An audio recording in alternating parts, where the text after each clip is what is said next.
İlyas, o nerede? Habeşli mazlumları, Leventleri şehit etmişler. Yolda saldırıya uğradık hala. Tüfek müsketiyle vuruldum. İyiyim. E- Belli ki bizden büyük bir şey koparmaya çalışacaklar hala. İlyas'ımı da Kalimnos'a kaçırmışlar. İlyas. Niye kaçırırlar İlyas'ı oğlum? Ne yapacağız peki şimdi ağam? Nasıl kurtaracağız İlyas'ı? Ama sen merak etme. Ben onların oyunlarını bozarım. Daha önce Kalimnos'a da götürüldüm. İzin verin. İlyas'ı kurtarmak için elimden geleni yapayım. Bakın ben her yere girip çıkabilirim. Lakin aynı yöntemi kullanarak bir daha basamayız. Kalimnos'taki casuslara haber saldık.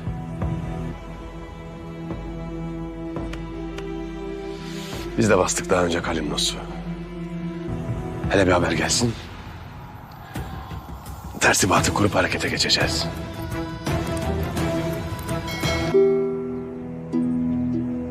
Döndüğünde nikahımız kıyılacaktı hala. İster. Kızım, Çekmediğimiz çile kalmadı. Evlenecektik. Reva mı bu bize? içimiz yansa da bize düşen vakarla karşı durmaktır.